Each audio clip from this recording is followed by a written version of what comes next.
Where in the heck in the world you are? It is V, the Guerrilla Economist, with the man of the hour who needs no introduction. I am talking about the brain trust himself, the one and only Matthew Ehret. He is here, and folks, you can get his books because I'm a fan of his work.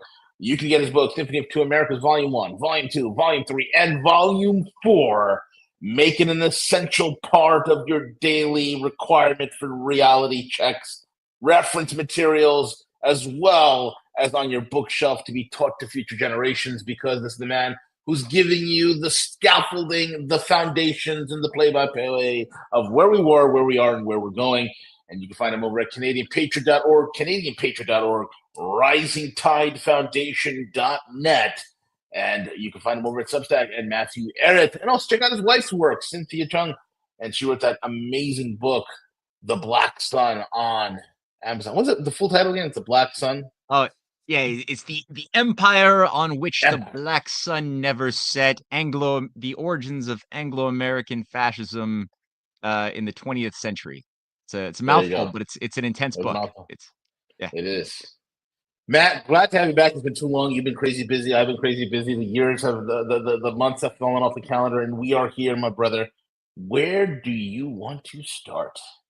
Man, yeah, I know. Hey, every time we've either it's been good on your end, it's been bad on my end, or vice versa. So I'm glad that we're finally our schedules have sort of aligned for once, which is good. Yeah, no, it has been busy, as all hell, and there's a lot of points we could talk about. But I mean, I guess the thing that probably is on a lot of people's minds right now is, you know, I know you're an American, so I'm actually going to probably ask you a question or two for your thoughts. But Trump's been now inaugurated for what's it been now? Like 9 days, A week, a week, basically. Yeah. And there's a lot of anomalies. There's a lot of things for good and for bad that kind of break the rhythm, the pattern of the day-to-day accepted ways of doing things. None of that's. I mean, there's a lot of shakeups, to put it bluntly. And what was it? I forget if it was Vladimir Lenin. I think it was him who said something to the tune of, there are decades when there are decades when nothing happens. There are weeks where nothing happens. What is it? There are decades where nothing happens, and weeks where decades happen. That's the one. That's the quote. Yeah. And I think, it's sort of one of these pregnant moments that very much applies to the sort of situation that we are living through right now. Johnny Midas says, "Hey, Matthew." Hey, Johnny Midas. So, and this is for good and for bad. And I'm noticing, V, and I'm sure you've caught this too, a lot of people who are sensitive to the reality of top-down conspiratorial ideas shaping our collective history fall into two broad camps in general, which do not have a lot of nuance, which is you got the black-pilled, it's all controlled. Trump is a fake agent of evil, and the BRICS and China and Russia, they're all controlled oppositions. They're all fake by the Rothschilds. Run by the Rothschilds and Goldman Sachs that created BRICS. Right, is the thesis, and it's all controlled opposition to corral us as sheep into the slaughterhouse. There's no hope except maybe, just I don't know what the maybe is. Get off the grid. I mean, maybe that's it. And then on the other hand, you've got the true believers, hopium addicts, who have fallen into like almost what I find to be a gross level of cheerleading and voyeurism for the thesis of it's all good, don't worry, the white hats have got everything in control, it's fine, enjoy the popcorn. And in both cases there's a total lack of any nuance. There's no sense of appreciation for the actual battle lines that have been shaping all of history. And history is made by individuals. Most individuals are no individual is perfect, and no individual is perfectly evil, and no individual is perfectly good. You do have people who have chosen to devote themselves to virtue and to what they believe is the best, most moral thing to do for themselves and for humanity. And that usually takes like many years of work and error before that type of Martin Luther King Jr.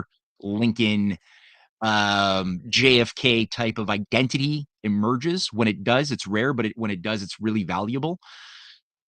Most people, though, are, and then you got the opposite end, right? The Bertrand Russells, the degenerate John Maynard Keynes, who are devoted through their own, grooming, their own abuses that they suffered in Eton College, being broken of their humanity as young boys, groomed to be managers of political power as the alphas or alpha pluses in the amongst the managerial elite.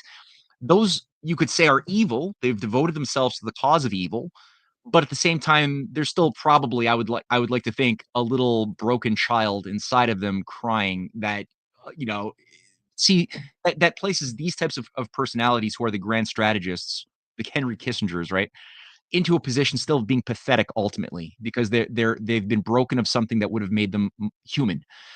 But most people are somewhere in between. They're in a gray zone, as a mixture of virtue and vice. And I think the thing we have to be aware of is that we're living in a world that is, again, part of history. Our present is the history of the future, and there are battle lines. There's evidence of serious combat between different ideological factions in all parts of the world, where every nation has their own deep state, every nation has their own subversives and fifth columnists, and every nation also has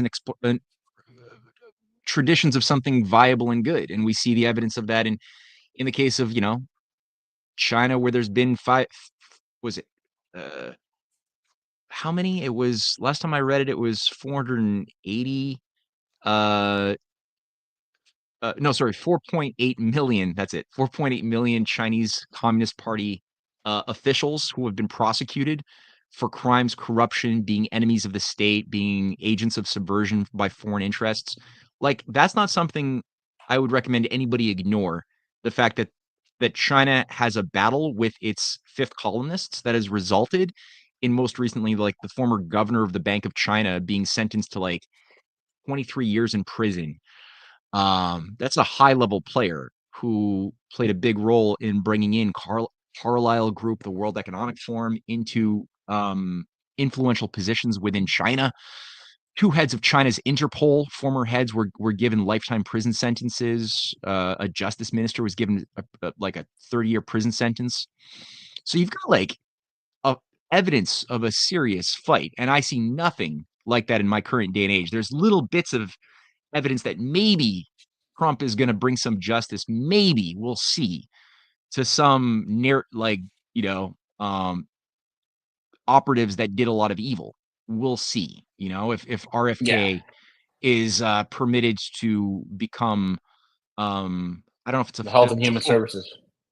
yeah, yeah, that would be interesting if he does. And we're seeing, like, the possibility that the protection, the legal protections of the pharmaceutical industry might be removed, at which point we could start seeing some justice to very criminal actors within the Sure. pharmaceutical industry that could Right. feasibly be prosecuted for the crimes and the harms that they did to people by putting injectables that were not properly tested into our bodies by force. Yeah. Maybe, we'll see. But if we don't see that, and if nobody goes to, if we don't actually see something analogous to what China's been able to do with their deep state, then I would say that there's evidence that we're being given a lot of hopium, a lot of, without the substance. Then it's political theater as usual. Yeah, exactly. So I don't know, what's your take on it, man? Like, there's a lot in 8-9 days, a lot of executive orders. Yeah. I What mean, what what I what's your take? well, a lot of the stuff that's occurred and whatnot, I predicted it because of on the financial side of it. I have a lot of connects in Wall Street and private equity, and seeing what's been happening on the private side with a lot of very high net worth, very powerful funds and brokers and whatnot that are powerful, but yet also very pro nationalistic, very populist, very pro American slash anti globalist. They want things done. They want things straightened out, so to speak. In fact, today me and Velas and Cowboy, we had a program at 11 a.m. this morning that if people were to catch it, it was a really good show that kind of broke it all down. But to surmise, what I'm saying is that there is a move to completely have America. It was a terminology I coined back in 2013 or 14, where I said we can start looking at movements to create almost like a fortress America, where we will rescind back, not no longer a global superpower, because that day is coming to an end, and this is what we're seeing as the reverberations thereof, and Trump understands this.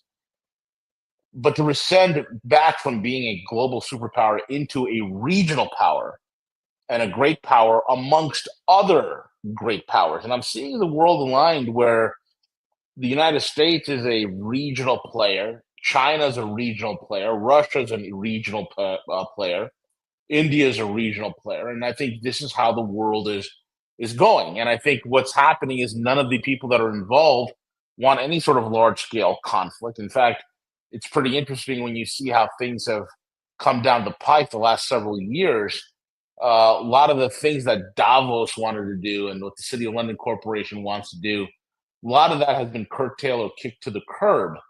So there is a paradigm shift occurring. How this was going to play out in the next 4, 5, 6, 7, 8 years, I'm not exactly sure. But as of right now, where I stand, 9 days into a new administration, things are looking very hopeful. And I think the next 3 to 6 months is going to give us a really good idea of what the hell's truly going on and where we're going to go from here.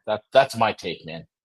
Oh, dude, I think that that's a very balanced, good. Because I mean, there's a lot of things we don't know. We're not flies on the wall, and Yeah. we have to sort of triangulate on the truth as best as we can. And for sure, like there's so many good positive reasons to be hopeful right now, as far as the U.S. pulling out of the Paris climate accords, which has also created a very foreseeable. I enjoy this effect where Argentina has now floated the idea also of pulling out of the Paris, COP climate accord, Yep. green governance agenda, which is fantastic.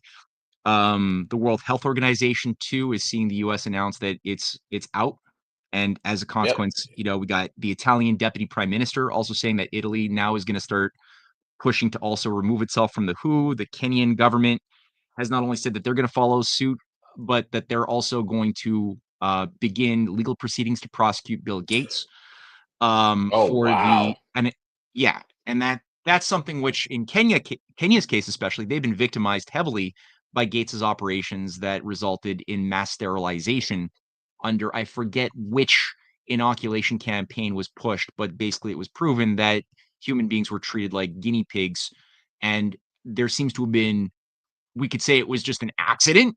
The fact that so many women who were given incentives to go get certain injectables Yeah. were made impotent, but I would say it's probably not an accident. Point being is there is a lot of awareness in Kenya itself about this. Obviously, that's the center of the fight in Africa.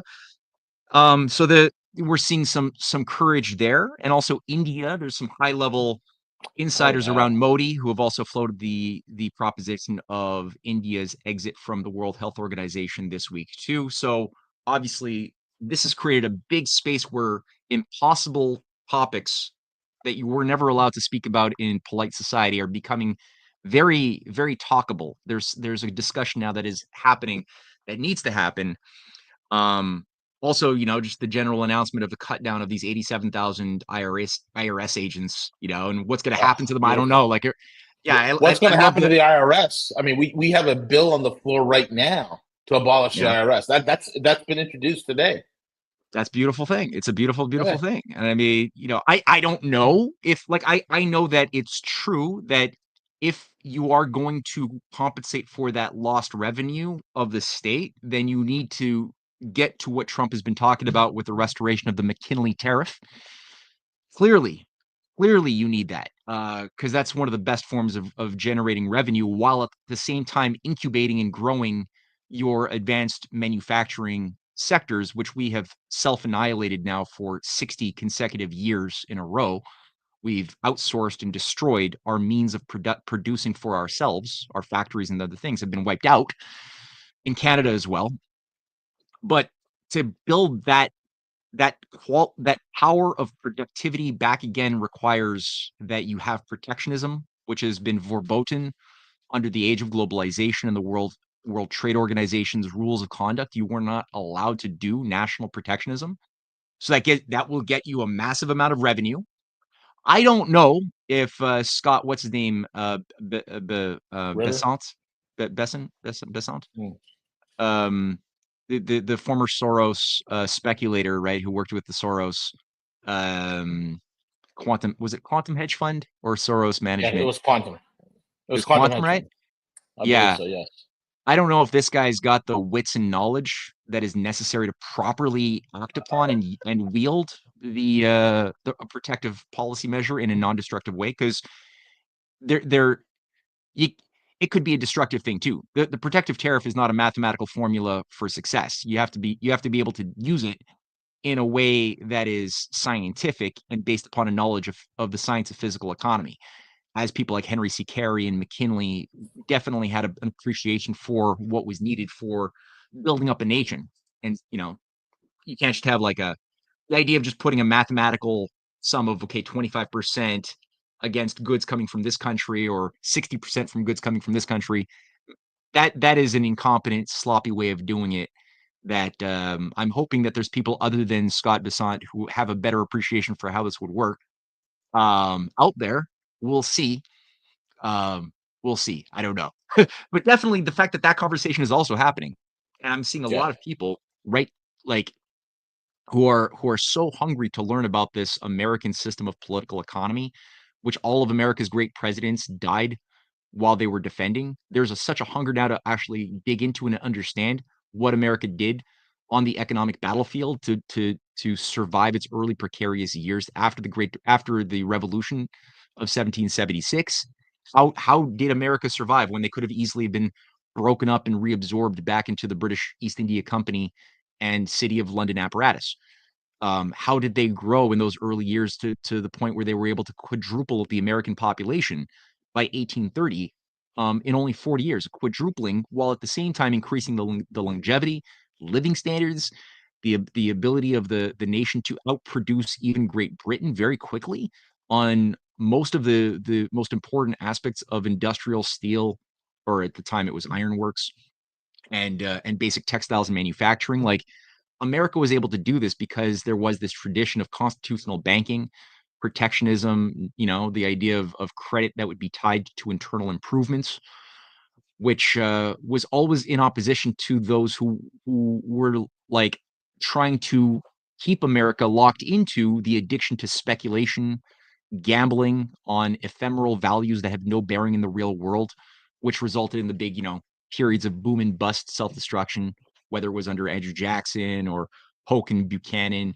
There was these unfortunate periods when you had um, City of London assets installed as presidents of America who were always working to bring in this liberalization, Adam Smithian idea of just getting the government to become an impotent nothing and reduce and get rid of protectionism, get rid of all of the internal big projects like the Erie Canal, which was canceled under Jackson and Van Buren, in order for um, the international financial oligarchs to take control of America's railroads industry using their assets like, the Morgan, Junius Morgan, JP Morgan, the Rockefellers, the Carnegies, the Mellons, the Vanderbilt Yeah. clans, who were all brought into, United Grand Lodge operations through the Scottish Rite infiltrations of the Freemasonic lodges, the Yale Skull and Bones,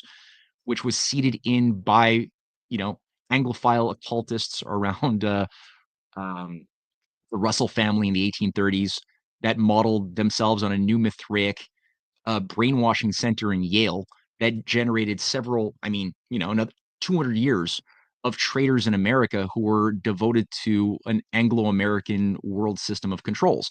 So we've got this parasite that's been baked in, brainwashing Americans about what their history is, what their identity should be. And then we've got like a real authentic tradition represented by John F. Kennedy, Bobby Kennedy Sr., Martin Luther King, Lincoln, that had a very different understanding. And I see it. I see evidence of a revival of that better America in and around Trump, and Yes. Tulsi Gabbard. And Yep. I'm hoping that that has much more influence and sophistication to be able to carry out the battle that I see is also being waged against the transhumanist Silicon Valley cultists that want to co-opt the success and popularity of Trump and use that momentum for their own nefarious transhumanist agenda that involves something that is not necessarily conducive to the welfare of the human species. So that's the my concern right now, as far as I'm trying to like look at the battle lines and the opposing dynamics at play with each other. Yeah. Yeah. Absolutely, man. I think it's there's a resurgence where, for the first time, Americans are starting to look from within to see what the problems are, to see those who are for America versus those who are not, and starting to understand that the unelected bureaucratic state that has been in existence, for decades in this country. Now they're starting to see it, they're starting to recognize it, and they want it gone. And it's remarkable to see that right now. I mean, look at the mass deportations that are happening here. It's incredible. I can't even believe that it's occurring. It's so amazing to witness this. And you mentioned when we got out of the Paris Climate Accords. Well, that's the death knell to the carbon credit. The entire carbon credit scheme rests upon ESG. ESG rests upon Paris Climate Accords, COPE. You know, and that's what people tend to forget. So that's gone. The World Health Organization, you're talking about nuking the command and control structure for future pandemic rollouts, meaning when the pandemic of 2020 came out, the command and control, they were beta testing a lot of the global command and control and vaccine passports and whatnot. That was all funneled through a vector point, and that vector point was the World Health Organization. Well, that's been taken out of play. So we are seeing major, and also Trump signing into an act, executive order banning of any sort of creation of central bank digital issued currencies, which relies upon carbon credit, which relies upon ESG, which relies upon Paris climate controls, which relies upon World Health Organization vaccine passports and control grids that are all linked together. This is a massive multi billion dollar command and control grid with a financial infrastructure built and baked into it that was completely been taken out of play by the Trump administration. That is a huge thing, guys. A huge thing. Good, man.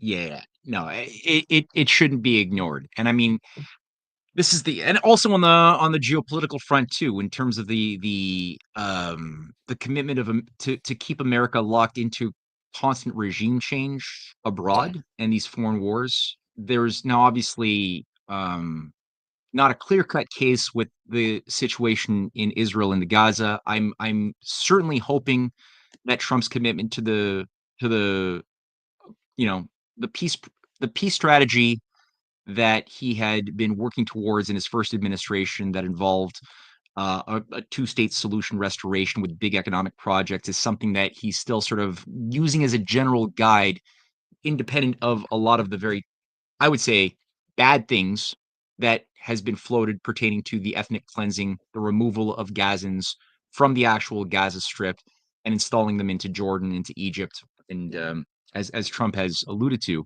I don't know to what degree that I don't know to what degree Trump fully understands the nature of the battle because it's a very complicated set of Gordian knots when you're dealing with a murder-suicide cult that Sure. is, what Netanyahu represents, and, it's Yep. good that you got Ben Gvir, the major fanatic of fanatics who sabotaged every discussion so far of having a hostage like, actually resolving the hostage crisis.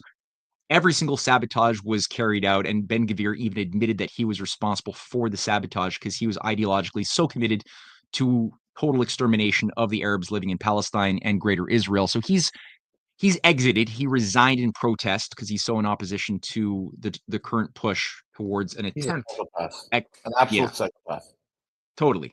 So you got that, but so at that point, I'll say it's full of fuzzy haze for me a little bit when it comes to Trump's approach to the Middle East. I don't really know. There's some good people and some very bad people in play. My co-host for on Breaking History just brought a point to me that Michael Domino is a has been assigned. He's been approved and assigned now as the top representative. I forget the specific title for Trump's Middle East policy. There's a team of about 30, and he's the top dog in the group that's been assigned to carry out the different strategies, the diplomatic back channels with various players in the Middle East. And he has been an outspoken defender of the Palestinian people and an outspoken critic against the ethnic cleansing that's been underway. So to have somebody like him has pissed off and freaked out Mitch McConnell, who's really angry right now that this guy is allowed to be in the position that he's in.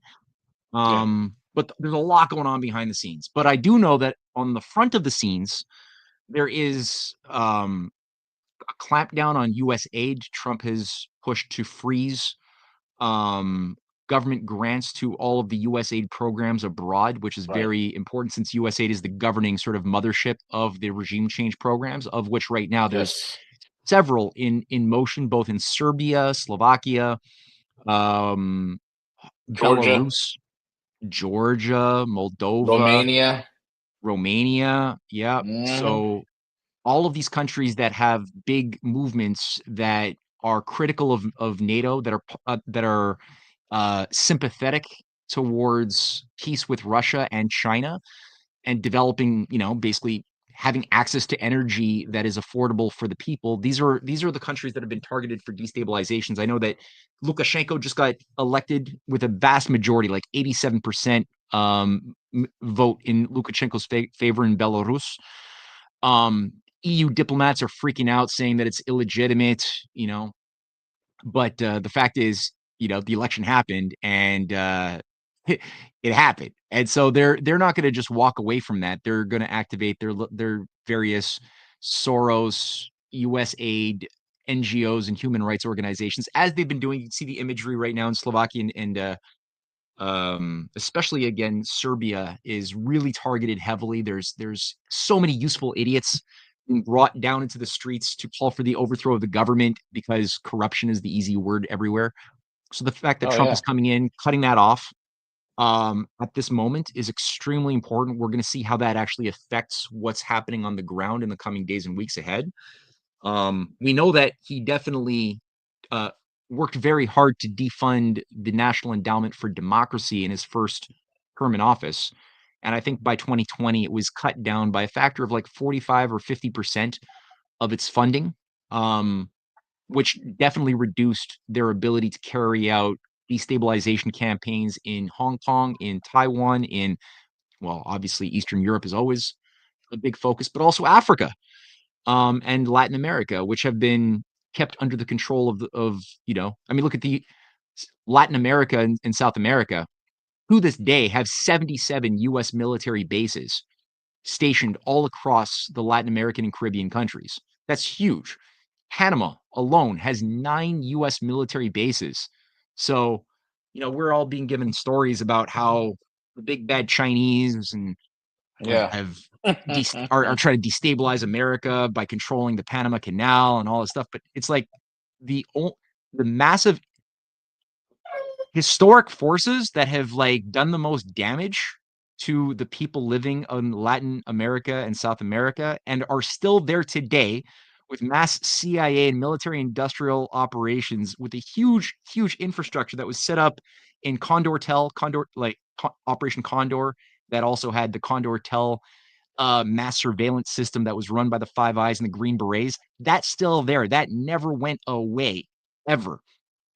And then you have China building roads and railways and some ports for economic trade and development, which is like, if we wanted authentic influence, like actual real influence, not influence by intimidation and subjugation, but real influence, we should have been doing that whole time, of helping these countries of Africa and Latin America develop their economies and build honest trade relations that would make them want to trust us and work with us, which ironically would have benefited us quite a bit, because not only would we have more customers that had more purchasing power to purchase our stuff, but we would also have suppliers of finished quality goods to buy things from that would be making finished goods that we told them they're not allowed to have in Mexico or in Latin America, or in Argentina. We told them that no, if you want money and you want an economy, you have to stay raw material export and use that to turn your raw materials into money in Brazil or other places.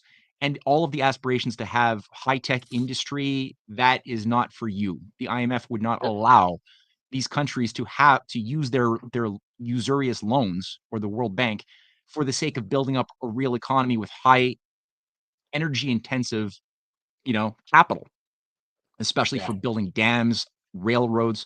So it's like you can imagine if we had actually taken the Chinese approach of foreign policy based upon building business relations and building up full spectrum economies, we would have these people living in a much, much higher standard of living in Ecuador, El Salvador, Mexico, and beyond, in Argentina and Chile and Bolivia. All of these countries could be so advanced that they would not want to have there would be no immigration problems to begin with, because people would be satisfied and happy living in their native homes with a good life and living standard. But we told them over generations that is not for you. You are the second or third world as far as the global system of controls is concerned, and your job is to stay poor so that your resources can be extracted easily by us to not benefit your people, and this includes the Africans. And as such, you'll be the forever slaves for the consumer class of alphas. And in that relationship, the only people who really benefit are the oligarchs and the middlemen in between, who don't even care about the people in the first world countries of Europe and North America. We didn't benefit as people because we lost our industries. We lost our knowledge base to build our economies, which we had when, my grandpa and his my great grandfather's generation was active and kicking.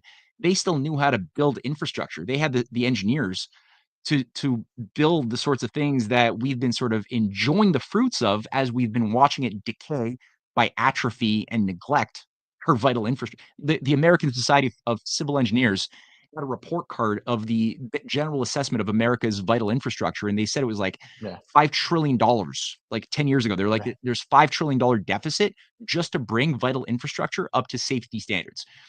Right now, there's Mhm. like dams failing on top of the dams that we're actually just outright paying money to demolish to liberate the deserts in California and elsewhere.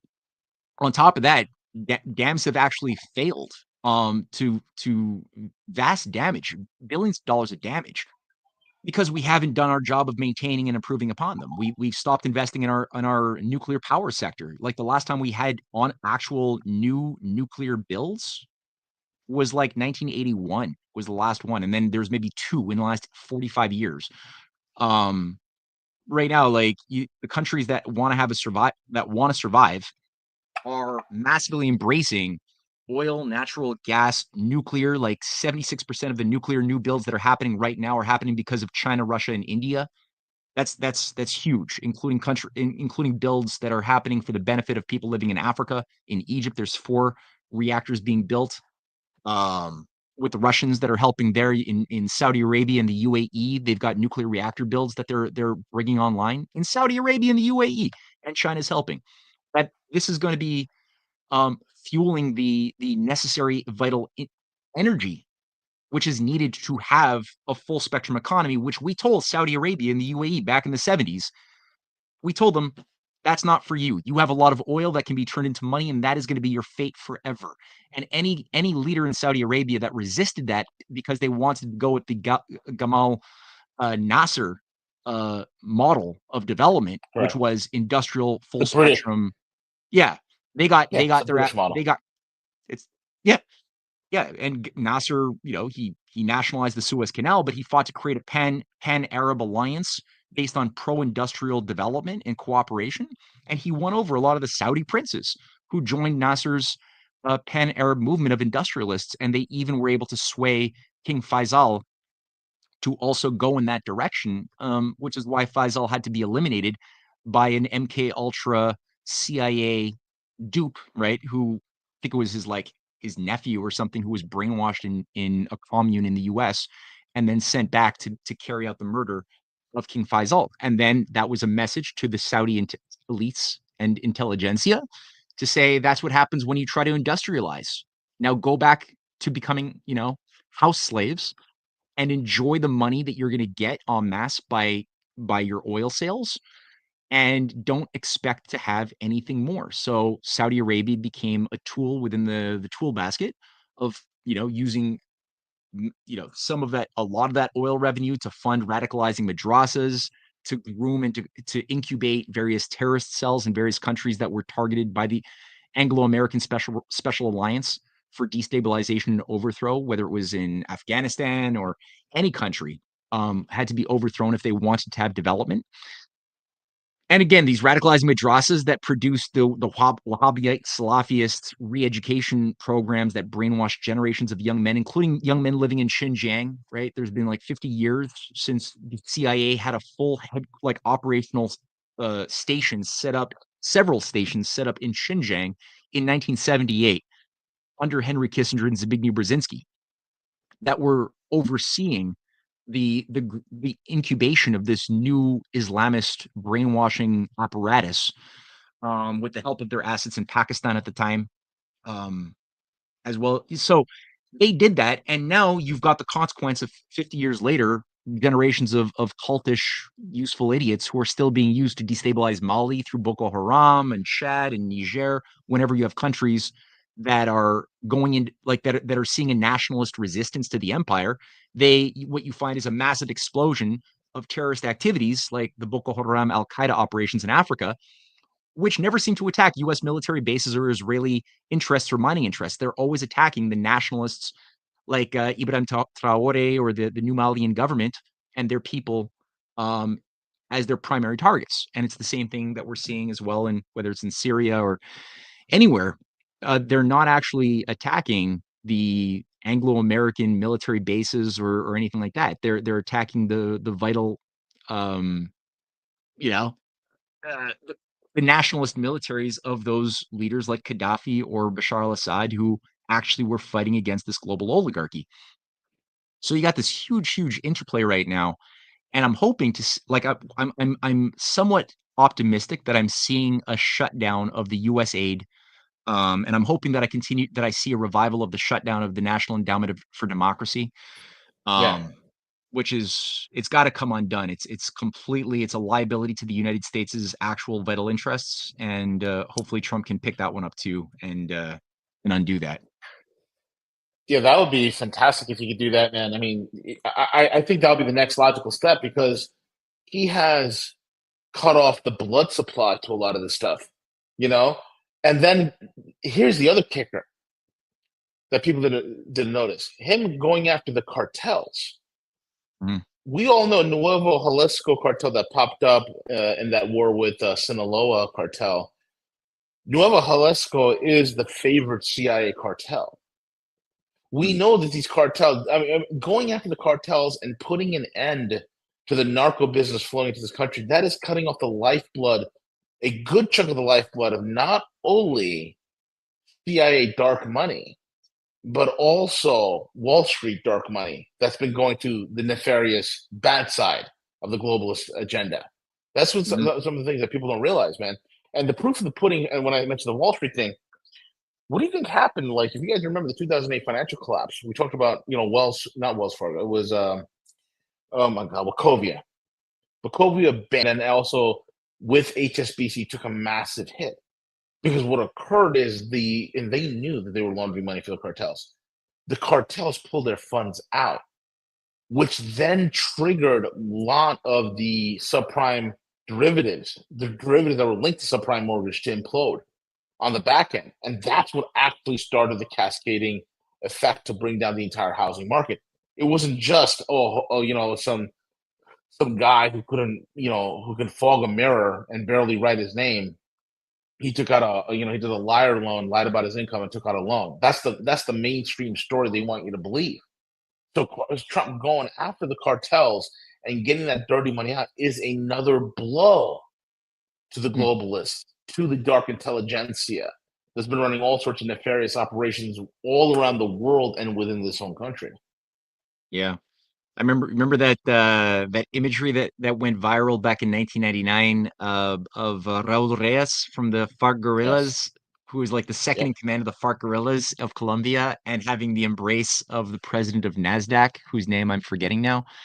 Yeah. Um, and it was scandalous because it was such a, I don't know how this guy allowed himself to be photographed hugging the second in command of the FARC guerrillas, but this is like a It's narco incredible. terrorist operation that parked all of their drug profits in the New York banks.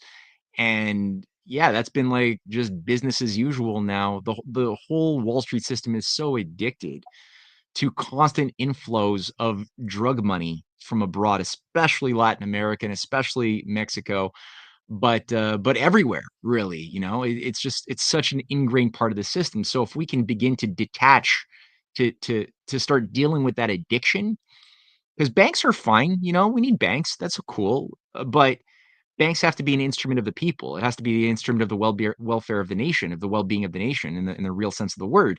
And you can't have these things going renegade, operating as tools of the very empire that wants to destroy the nation that we fought, a war of independence to break away from.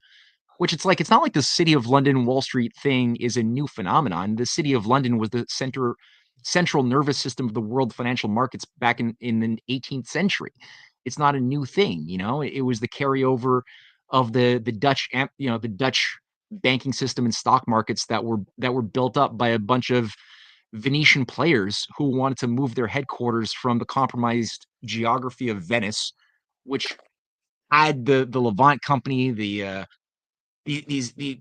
carryover institutions from the Roman patrician class that built up a new empire of the seas. They had almost total maritime control with Genoa over the seas, over the bullion trade, over the even land-based trade routes that were under the control of the Mongols, which gave only one grouping of Europe full control over trade routes to move freely across without any license of any, and that's the Venetians. You had Venetians advising several generations of Mongol Khan leaders, including Ogadai Khan, who Marco Polo's father and Marco Polo both advised. You know, so they were using these almost like proto Al Qaeda movements as marcher lords to do their dirty work to destroy competing rival nations, states, and cities for their benefit, whether it was all the way up in Kiev and Rus, or whether it was, Baghdad or India or China that had to be subdued and destroyed of their authentic patriotic heritage. And the Mongols did the job perfectly well for a period as those martial lords, or at different times when you had treacherous members of the Ottoman Empire that had special relationships with the Venetians that would then, receive Venetian support and directives and logistics as well as money, uh, very special loans to go and carry out wars against Christian nations of Constantinople and other places. Um, so it was always hypocritical, and this is the thing that transplanted itself at a certain point when things were getting too fragile and people were becoming too aware of the Venetian methods of subversion. They had to move their base of operations to more strategic territory, which became Amsterdam. And you had the purge of a lot of very, very good people in Amsterdam politics at that time of around like 1600 when they created the Dutch East India Company and then the Dutch Bourse and the Bank of Amsterdam as the world's first private central bank, modeled on a 1587 bank from Venice, and I forgot the name all of a sudden. Um, and then that was used after a period of a few more decades as the basis of the creation of the Bank of England and uh, the consolidation of influence of the city of London as a city within a city, beyond the reach of any mortal law. That would then be the central, again, nervous system is the best word I could think of, that would be able to sort of manage the entire world empire where the sun would never set, as England would be transformed into a evil empire, a hellfire club satanic empire, which is what animated, several generations of British grand strategists.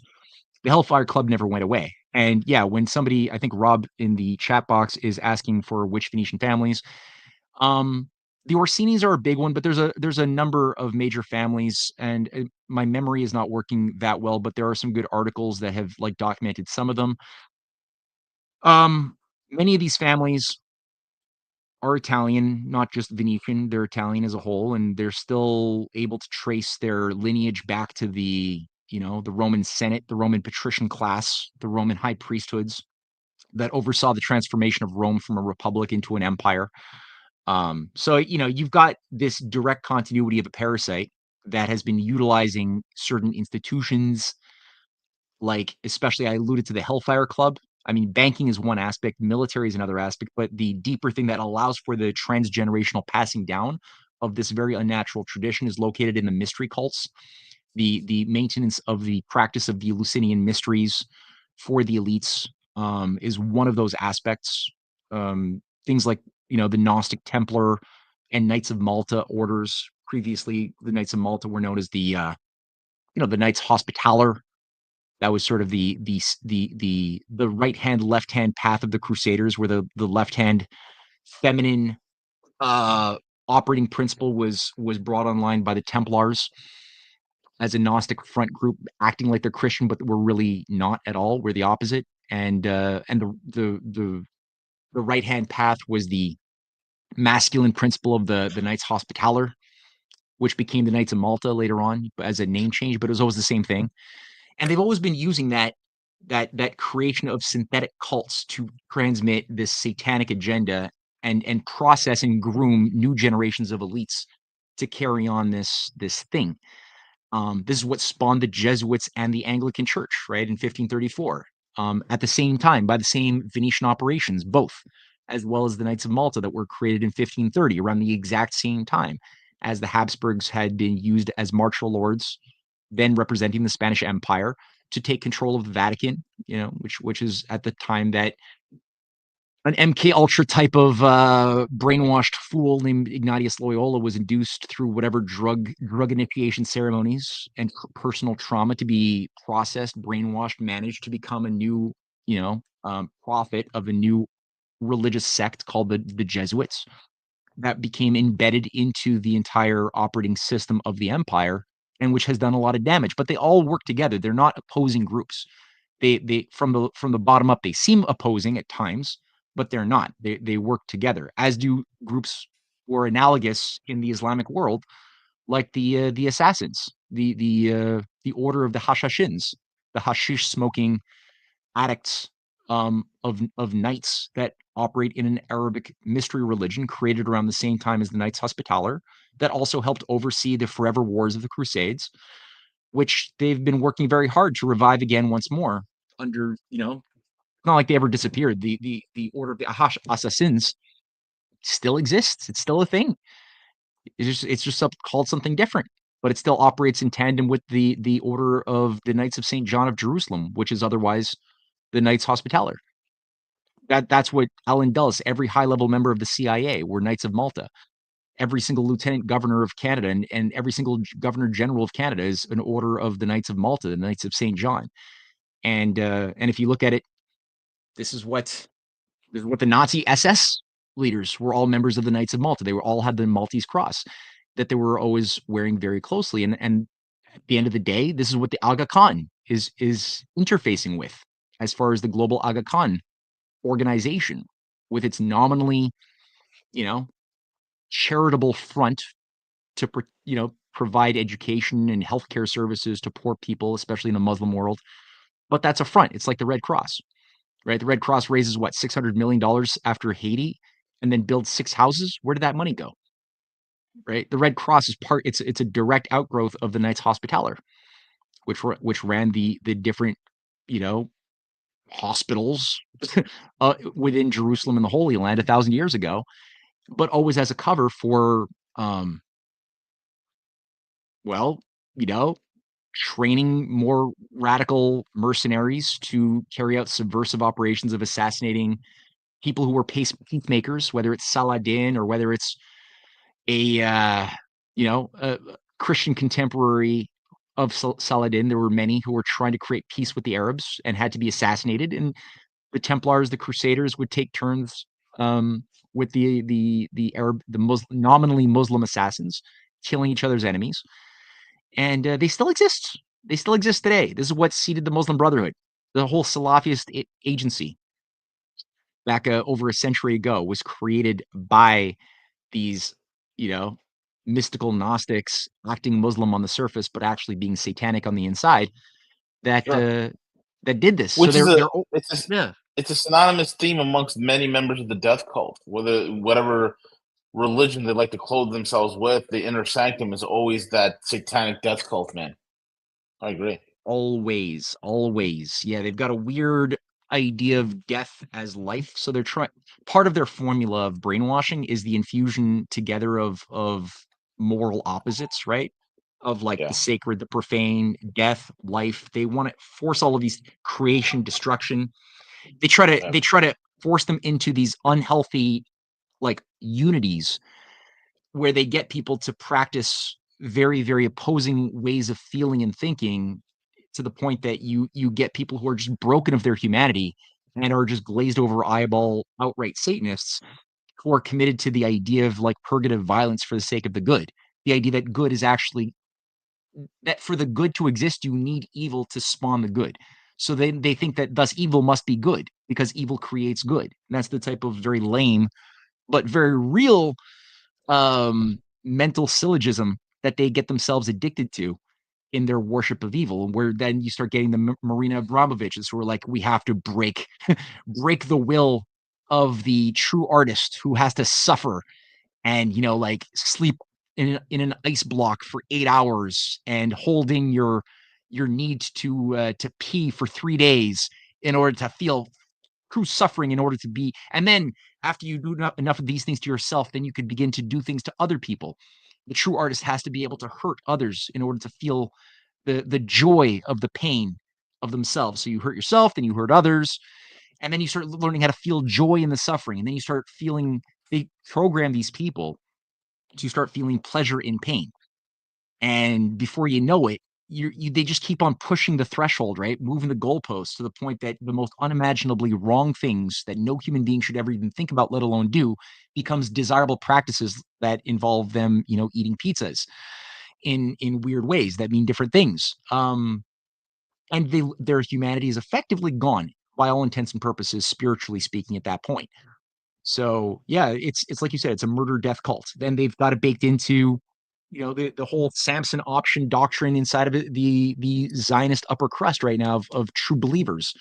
They Insane. actually are desirous to have that sort of murder suicide Samson doctrine activated upon Yeah. that would basically burn everybody out of existence who lives there, including the nominal allies of Israel, who would also be receiving a lot of nuclear warhead strikes if this is acted upon, and the Israeli people themselves. So, yeah, you got some very, very sick, sorted ideas in play right now, and it's very difficult to navigate through that and undo those Gordian knots, which is why, again, I have trepidation, but I have hope that with the combined adults in the room representing the leadership of the multipolar nations of Russia and China, especially, also India increasingly, Saudi Arabia increasingly, and UAE. But I'm hoping with that combined, set of reasonable human being mature adults who are capable of reading the currents of history, and they seem to have a pretty decent grasp of the nature and structure of the oligarchical operations, that they can navigate an interface with the patriot movement around Trump that can work together in avoiding the outcome of a new world war. But we'll see. I mean, it's 9 days into the new presidency, so we'll see. Yeah. Exactly. Yeah. Matthew Ehret, man, thank you so much for coming on and sharing this information with us. And folks, again, you can find Matthew over at CanadianPatriot.org, RisingTimeFoundation.net, and make sure you get those books. Any last words, Matty? No, I'd say also if people want, I just released a trilogy of books, which I got some hard copies that just arrived at my house. If people want to pick this up, I just decided to release this all three at the same time. which came out just before Christmas, which is The Revenge of the Mystery Cults. Part 1, which is the Mystery Babylon and the Age of Aquarius that I co-wrote with Cynthia. Volume 2 is Rosicrucian Golem, with a picture of Nikola Tesla, Isaac Newton, Charles Darwin, and a little shady picture of Elon Musk as Nikola Tesla Software Update 2.0 and the Rosicrucian symbol right there in the middle. That's a crazy story right there. And then part 3 is Edgar Poe's Final Mystery and Other Tales of Ratiocination, featuring Aleister Crowley in the middle, Edgar Poe and his spiritual nemesis who did his damage after Poe had died, Sir Arthur Conan Doyle, the inventor of Sherlock Holmes, who was also a member of the Knights of the the Hermetic Order of the Golden Dawn.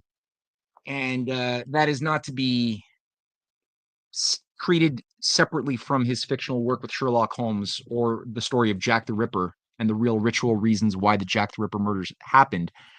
So all of those things are kind of infused in those 3 books that are available now. If anybody wants to pick a copy up on either Amazon or write to me, and I could send you a signed copy or 2 if you want, at Canadian Patriot 1776 at tutanota.com, or just my websites, canadianpatriot.org or risingtidefoundation.net. There's contact pages, and you could inquire about those. Yep. Self-promo. My self-promo is finished. Well said. All right, guys. Thank you all for listening in. We'll be back sometime during the week or next week. Cheers, everybody. Bye.